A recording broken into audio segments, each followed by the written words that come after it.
नमस्कार दोस्तों, एग्जाम सारथी YouTube channel में आप सभी का स्वागत है।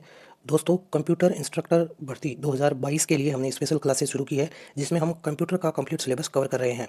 तो इससे पहले के प्रीवियस वीडियोस अगर आपने नहीं देखे हैं तो वो वीडियोस आप देख सकते हैं, ताकि आपको प्रोग्रामिंग के बारे में थोड़ी बेसिक जानकारी मिल सके। प्लेलिस्ट भी बनी हुई है RSM SSB के नाम से, और कंप्यूटर टीचर के नाम से जल्दी एक प्लेलिस्ट बना दी जाएगी, जिसमें कि आपको सारे वीडियोज़ मिल जाएंगे। तो चलिए शुरू करते हैं आज का वीडियो। सबसे पहले आज हम सी प्रोग्रामिंग के कुछ बेसिक रूल्स पढ़ने वाले हैं। ये किसी बुक में आपको नहीं मिलेंगे। ये रूल्स आपको प्रोग्राम जब आप प्रैक्टिकली बनाते हैं तब इसकी समझ होना बहुत ज़रूरी है। इससे आपको समझ में आता है कि प्रोग्राम कैसे बनाया जाता है। तो इन रूल्स को ध्यान में रख के ही प्रोग्राम प्रैक्टिकली बनाया जा सकता है। बुक्स में जो दिया हुआ होता है उनको पढ़ करके आप प्रैक्टिकली जो है प्रोग्राम नहीं बना सकते, उसमें आपको काफ़ी दिक्कतों का सामना करना पड़ेगा। तो कुछ रूल्स यहाँ पर हम डिस्कस करेंगे। वीडियोज़ को शॉर्ट रखेंगे ताकि ज़्यादा से ज़्यादा कैंडिडेट्स जो है वीडियोज़ का लाभ ले सके, क्योंकि जब बड़ा वीडियो होता है तो बहुत कम कैंडिडेट्स देख पाते हैं। इसलिए बहुत ही छोटे छोटे वीडियो 8 से 10 मिनट के वीडियोज़ में हम एक एक लेक्चर को कंप्लीट करेंगे। तो चलिए आगे बढ़ते हैं। सबसे पहले रूल नंबर 1 ये है कि सी लैंग्वेज जो है ये एक फंक्शनल लैंग्वेज है। इसे आप स्ट्रक्चर भी कह सकते हैं, मॉड्यूलर लैंग्वेज भी कह सकते हैं। कुल मिलाकर हमें ये ध्यान रखना है कि कहीं भी क्वेश्चन में पूछा जाए कि सी लैंग्वेज किस तरह की भाषा है, लैंग्वेज है, तो फंक्शनल लैंग्वेज है। इसे स्ट्रक्चरल भी कह सकते हैं, मॉड्यूलर भी कहीं कहीं जगह कहा जाता है। तो ये फंक्शनल का क्या मतलब है? फंक्शनल का मतलब है कि इसमें कोई ना कोई फंक्शंस होंगे, वो फंक्शंस इसमें काम करेंगे। तो सी के हर प्रोग्राम में फंक्शंस जो होते हैं वो काम में लिए जाते हैं। फंक्शन किस तरीके से होते हैं? जैसे कि हमने देखा है कि सी लैंग्वेज में अगर आपने कोई प्रोग्राम देखा हो तो हम लिखते हैं प्रिंटफ, फिर आगे ब्रैकेट लगाते हैं। तो ये प्रिंटफ के आगे ये ब्रैकेट लगने के बाद ये जो चीज़ है ये एक फंक्शन कहलाती है। तो फंक्शंस के आधार पर सी लैंग्वेज में प्रोग्राम लिखे जाते हैं, या यूँ कहें कि सी के हर प्रोग्राम में फंक्शंस का यूज़ होता है। अब बात करते हैं बी लैंग्वेज और सी लैंग्वेज के कंपैरिजन की। तो बी लैंग्वेज जो है वो एक प्रोसीजरल लैंग्वेज है, यानी इसमें एक प्रोसीजर होता है। किस तरीके से? मान लेते हैं कि ये है, हमने एक प्रोग्राम लिखा बी लैंग्वेज के अंदर, तो इसमें कुछ लाइनें हमने लिख रखी है, कुछ इंस्ट्रक्शंस या इन्हें स्टेटमेंट कह सकते हैं, कोड कह सकते हैं आप। तो ये कुछ इंस्ट्रक्शंस हमने लिखे, ये लाइनें हमने लिखी बी लैंग्वेज में। तो इसमें क्या होता है कि हर स्टेप, जो नेक्स्ट स्टेप होता है वो प्रीवियस स्टेप पर डिपेंड करता है। किस तरीके से?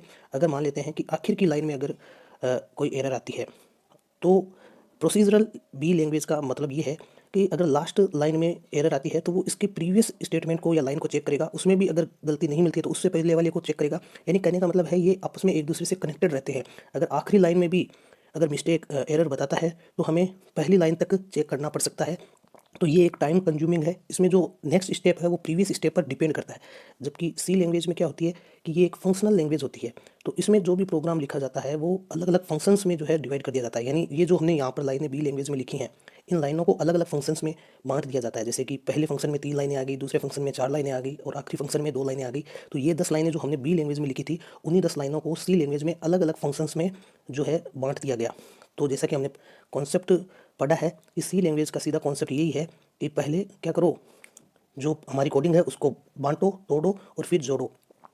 तो इसमें इन लाइनों को हमने अलग अलग फंक्शंस में इसलिए बांटा कि अगर आखिरी फंक्शन में या आखिरी लाइंस में अगर कोई एरर बताता है तो उसके लिए हमें केवल इस फंक्शन में मौजूद ही लाइनों को चेक करना होगा। पिछले फंक्शन पर जाकर के हमें चेक नहीं करना पड़ेगा, क्योंकि ये फंक्शंस आपस में क्या होते हैं, इंडिपेंडेंट होते हैं। इंडिपेंडेंट का मतलब जो पहला फंक्शन है वो दूसरे पर नहीं डिपेंड करेगा, दूसरा तीसरे पर नहीं करेगा, सब इंडिपेंडेंट हो गए।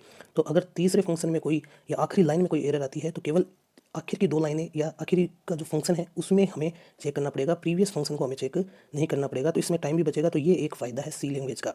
तो इसमें क्या क्या क्या इसकी विशेषताएं हो गई कि सी लैंग्वेज में अगर कोई एरर आती है, यानी कोई बग आता है, तो उसको आसानी से हम क्या कर सकते हैं, फाइंड आउट कर सकते हैं, डीबग कर सकते हैं। कोई भी बग आती है सी के प्रोग्राम में तो उसे हम आसानी से क्या कर सकते हैं, डीबग कर सकते हैं।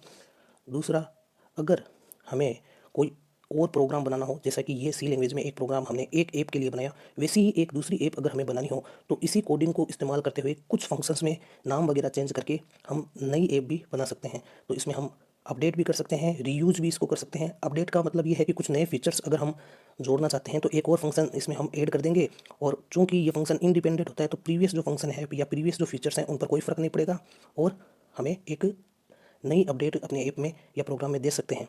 जबकि बी लैंग्वेज में अगर हमें कोई नया फीचर डालना है तो पूरा का पूरा प्रोग्राम ही दोबारा लिखना पड़ेगा, क्योंकि इसमें हर एक लाइन, हर एक कोडिंग जो है प्रीवियस कोडिंग पर डिपेंड करती है। नेक्स्ट, हम एग्जांपल के तौर पर आगे देखते हैं कि अभी तक हमने जो पढ़ा है कि सी क्या है, एक फंक्शनल या स्ट्रक्चरल प्रोग्रामिंग लैंग्वेज है। सी में हर प्रोग्राम को फंक्शंस बनाकर सोल्व किया जाता है। जैसा कि आपको हमने बताया कि एक प्रोग्राम को कई फंक्शंस में बांट दिया जाता है। ये जो फंक्शंस है वो एक दूसरे से इंडिपेंडेंट होते हैं। तो कोई भी एरर अगर आती है तो केवल उसी फंक्शन को चेक करना पड़ेगा, प्रीवियस फंक्शंस को चेक करने की ज़रूरत नहीं पड़ेगी। इससे हमें एरर निकालने में यानी डीबग करने में आसानी होती है। साथ ही हमें कोई नया अगर ऐप बनाना है, एक ही प्रोग्राम से दूसरे तरीके का कोई प्रोग्राम सॉफ्टवेयर बनाना है, तो कुछ चीज़ें उसमें चेंज करके नए फंक्शन जोड़ करके या फंक्शंस में कुछ कोडिंग बदल करके हम इसे रीयूज कर सकते हैं। तो रीयूजिबिलिटी है। और तीसरा ये है कि हमें अपडेट करना हो किसी भी प्रोग्राम को या सॉफ्टवेयर को, तो हम उसमें एक नया फंक्शन जोड़ करके नया फीचर भी ऐड कर सकते हैं, जिससे कि वो फंक्शन या सॉफ्टवेयर जो प्रोग्राम हमारा है वो अपडेट हो जाएगा। तो फंक्शन क्या है? ए सेट ऑफ लाइन्स है, जो कि फंक्शंस लाइन्स का एक क्या है, समूह है, जिस तरीके से हमने यहाँ पर डिस्कस किया। नेक्स्ट हम देखते हैं कि सी लैंग्वेज में क्या होते हैं कि सभी फंक्शंस इंडिपेंडेंट होते हैं, जैसे कि हमने पहले बात की, एक दूसरे पर डिपेंड नहीं करते हैं, जिससे कि आसानी से उनमें क्या किया जा सकता है।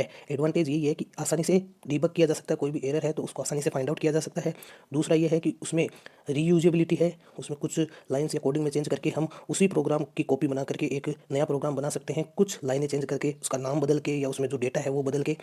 इसके अलावा हम नए फीचर्स अलग फंक्शन जोड़ करके उसमें अपडेट कर सकते हैं। तो ईजी टू अपडेट है। सी प्रोग्रामिंग में बना जो प्रोग्राम है वो ईजी टू अपडेट है।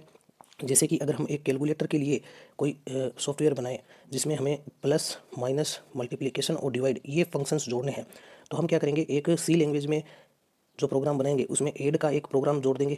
दूसरा हम क्या करेंगे, सब्सट्रैक्शन का एक प्रोग्राम बनाएंगे, मल्टीप्लिकेशन के लिए एक कोडिंग का प्रोग्राम बनाएंगे और एक डिवीजन के लिए बनाएंगे, फिर इनको आपस में कनेक्ट कर देंगे। तो इस तरीके से ये क्या हो जाएगा, हमारा एक पूरा कैलकुलेटर हो जाएगा। तो इसका सिद्धांत सीधा सीधा यही है सी प्रोग्रामिंग का, कि पहले तो जो भी हमारे पास सॉफ्टवेयर बनाने के लिए जो प्रोग्राम है, तो इसमें फंक्शंस को पहले तो तोड़ो और आखिर में क्या करो, उनको आपस में जोड़ दो। यानी जो कोडिंग है हमारी उसको आपस में जोड़ दो, जो हमें वर्क मिला है उसको पहले तो बांट दो, डिवाइड कर दो, फिर उनको आपस में इंटरलिंक कर दो, ताकि आसानी से हमारा सॉफ्टवेयर चल सके। तो सी जो है इसकी अप्रोच जो यूज करने की वो यही है, डिवाइड एंड कॉन्कर। यानी डिवाइड एंड कॉन्कर का सिद्धांत क्या काम में लिया जाता है कि पहले तोड़ो, यानी जो भी हमें काम करना है उसको टुकड़ों में तोड़ो, अलग अलग उनके लिए फंक्शन बनाओ और आखिर में उनको इंटरलिंक कर दो, ताकि हमें सॉफ्टवेयर चलाने में आसानी हो, आसानी से उसको अपडेट किया जा सके, एरर भी उसमें आसानी से निकाली जा सके। कहने का मतलब ये है कि जैसे ये एक वर्क है और हमारा सॉफ्टवेयर जो है वो इस तरीके से हमने बनाया है कि एक काम को करने के लिए अलग फंक्शन है, दूसरा काम करने के लिए हमारा अलग फंक्शन है। मान लेते हैं कि ये एडिशन के लिए हमने जो है कोडिंग लिखी या फंक्शन बनाया, ये हमने सब्सट्रैक्शन के लिए जो है फंक्शन बनाया। अब हमें क्या करना है, पहले तो हमने काम को बांट दिया दो अलग अलग चीज़ों में। अब इन फंक्शंस को आपस में इंटरलिंक किस तरीके से करेंगे कि ये जो इसका इनपुट होगा, उसके बाद इसका जो आउटपुट निकलेगा वो दूसरे फंक्शन के लिए इनपुट का काम करेगा और फिर इसका आउटपुट अगले फंक्शन के लिए इनपुट का काम करेगा। इसलिए हम इस तरीके से हमने क्या किया कि जो अलग अलग फंक्शंस हैं इनको आपस में इंटरलिंक कर दिया। तो इस तरीके से हमारा सॉफ्टवेयर काम करेगा कि एक फंक्शन का जो आउटपुट है वो दूसरे फंक्शंस के लिए इनपुट का काम करेगा और ये आपस में इस तरीके से इंटरकनेक्टेड रहेंगे, तो पूरा प्रोग्राम हमारा आसानी से चल सकेगा।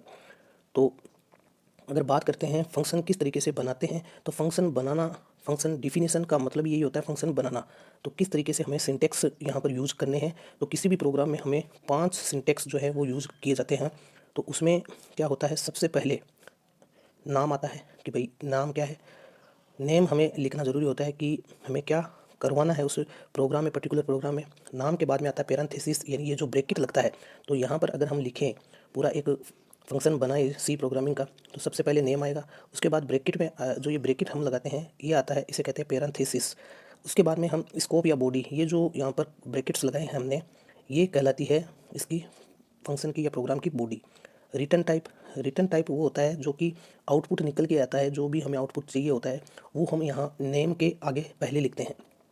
उसके बाद पांचवा जो कि ऑप्शनल है वो होता है पैरामीटर, जो कि इस ब्रैकेट के अंदर आता है। ये ऑप्शनल होता है, हम चाहे तो रख सकते हैं, नहीं तो नहीं रख सकते हैं। तो ये पैरामीटर है, ये कहलाता है फंक्शन का इनपुट, किसी भी फंक्शन का इनपुट कहलाता है ये अंदर का पैरामीटर। और ये जो रिटर्न टाइप निकल के आता है, जो हम निकालते हैं आउटपुट पूरा इस फंक्शन का, वो होता है फंक्शन का आउटपुट। तो यहाँ पर हम इस तरीके से लिखेंगे कि रिटर्न, जैसे हम यहाँ पर कोई इंटीजर वैल्यू निकालना चाहते हैं, तो यहाँ पर हम जो रिटर्न टाइप है वो INT इंटीजर लिखेंगे और रिटर्न वैल्यू जो लिखेंगे वो 100 लिखेंगे, क्योंकि हमें एक इंटीजर चाहिए तो यहाँ पर हम कोई भी इंटीजर वैल्यू लिखेंगे। तो इस तरीके से एक सी प्रोग्राम की बेसिक फंक्शनिंग की जाती है। ये बेसिक पर है, इसलिए आपको इसके केवल एक नॉर्मल उदाहरण के तौर पर समझना है कि किस तरीके से प्रोग्राम या फंक्शन सी प्रोग्रामिंग में लिखा जाता है। जैसे कि अब बात करते हैं कि कोई भी फंक्शन है ए, तो इसमें इस तरीके से लिख रखा है ब्रैकेट 1 2 3 ब्रैकेट 4 5। तो इसके अंदर ए के अंदर कौन कौन सी वैल्यू मानी जाएगी, जो ब्रैकेट के अंदर है वो वैल्यू मानी जाएगी 1 2 3, और ये जो 4 5 है ये अलग होगा। तो इसलिए जो भी इस बॉडी के अंदर चीज़ होगी वही हमारे फंक्शंस की वैल्यू निकल के आएगी।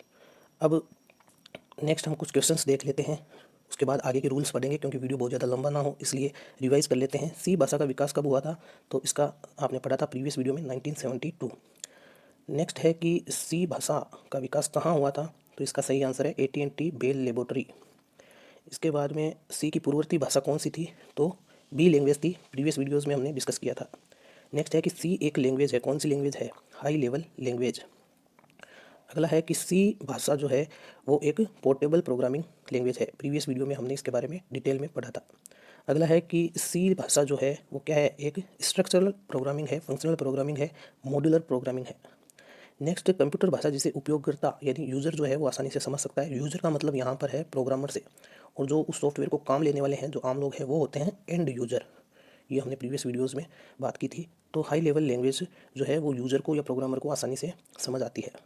आखिरी क्वेश्चन है आज का कि आज सी प्रोग्राम का उपयोग करके मशीन के योग्य समझने योग्य परिवर्तित किस तरीके से किया जाता है। तो जैसे कि हमने समझा कि हाई लेवल लैंग्वेज को जो है एक ट्रांसलेटर के द्वारा लो लेवल लैंग्वेज में बदला जाता है, और लो लेवल लैंग्वेज से फिर मशीन को निर्देश दिया जाता है। मशीन जो है वो लो लेवल लैंग्वेज समझती है, और लो लेवल लैंग्वेज में भी बाइनरी लैंग्वेज जो है वो मशीन या कंप्यूटर समझता है। बाइनरी यानी 0 1 की भाषा जो है कंप्यूटर समझता है। तो ये बाइनरी लैंग्वेज में लो लेवल लैंग्वेज को कौन बदलेगा, लो लेवल लैंग्वेज में आपकी असेंबली लैंग्वेज भी आती है।